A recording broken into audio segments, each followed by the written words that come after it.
प्रत्येक माणूस माणुसकीने वागण्याचा प्रयत्न करतो आणि ज्या राज्यामध्ये प्रत्येकाच्या अश्रूंची किंमत केली जाते असं महान राज्य म्हणजे आपलं महाराष्ट्र। आणि अशा महाराष्ट्राचे आपण सर्व युवक इथे जमलेलो आहोत।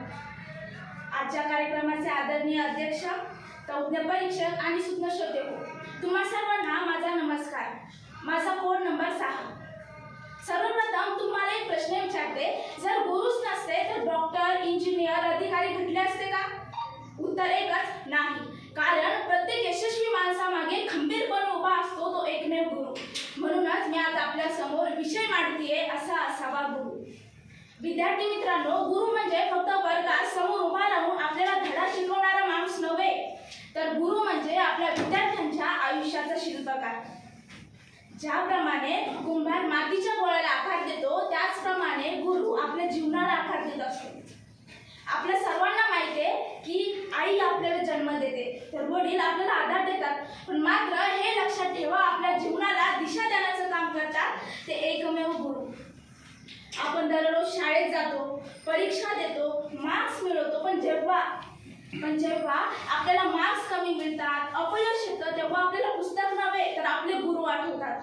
आणि जेव्हा कधी मार्क्स कमी मिळाले, स्पर्धेमध्ये अपयश आलं, तेव्हा गुरुच म्हणतात, घाबरू नको, पुन्हा प्रयत्न कर। आणि हाच आवाज विद्यार्थ्यांना आत्मविश्वास देत असतो।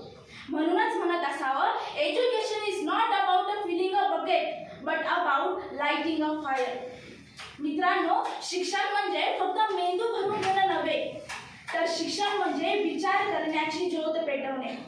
आपण बघतो की शिक्षकांचं साधं वाक्य सुद्धा विद्यार्थ्यांच्या नेहमी लक्षात राहतं। कधी कधी तर शिक्षकांची कडक भूमिका असल्यामुळे विद्यार्थ्यांना वाईटही वाटतं, पण हे नेहमी लक्षात ठेवा, हीच आठवण विद्यार्थ्यांच्या आयुष्यात नेहमी उपयोगी ठरते। आपण बघतो की हिंदीमध्ये एक सुंदर विचार आहे, गुरु डांटता है तो बिगाड़ने के लिए नहीं बल्कि संवारने के लिए। म्हणजेच गुरु ओरडतो हे रागवण्यासाठी नाही, तर आपल्या विद्यार्थ्यांचं आयुष्य घडवण्यासाठी। इतिहासामध्ये वारंवार गुरुचे सामर्थ्य सिद्ध केले जातात। आपण इथं असलेल्या सर्व उपस्थित असलेल्यांना स्वामी विवेकानंद माहिती आहे।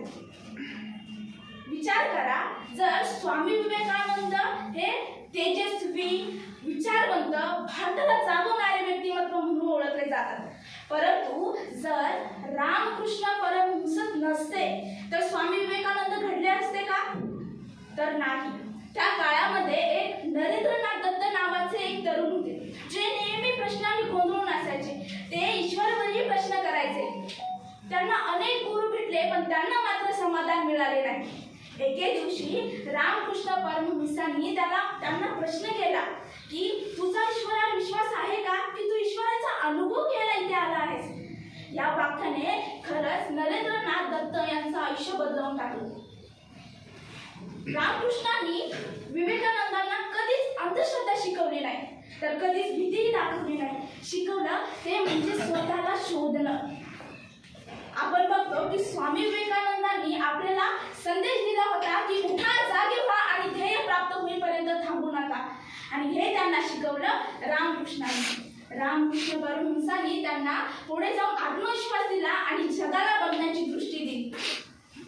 मी आज आपल्या समोर ठामपणे सांगते की रामकृष्ण परमहंस जसे गुरु होते, तसाच असावा गुरु, तसाच असावा गुरु। मोबाईल वाईट नाही आणि इंटरनेटही वाईट नाही, वाईट आहे त्याचा चुकीचा वापर, आणि हे जो शिकवतो तोच खरा गुरु। जो गुरु आपल्याला खूप काही शिकवतो, त्या गुरुचा आपण आदर नक्कीच केला पाहिजे। मी आज आपल्या समोर भाषण करते, ते सुद्धा माझ्या गुरुमुळेच, आणि आपण सर्वांनी गुरुचा आदर नक्कीच केला पाहिजे। गुरु के बिना ज्ञान अधूरा सा लगता है, हर रास्ता धुंधला सा दिखता है। गुरु के बिना ज्ञान अधूरा सा लगता है, हर रास्ता धुंधला सा लगता है। अगर मिल जाए गुरु सच्चा तो अंधेरे में भी उजाला दिखता है, अंधेरे में भी उजाला दिखता है। मला इथे संयोजकांनी बोलण्याची संधी दिली, त्याबद्दल त्यांचे खूप खूप आभार।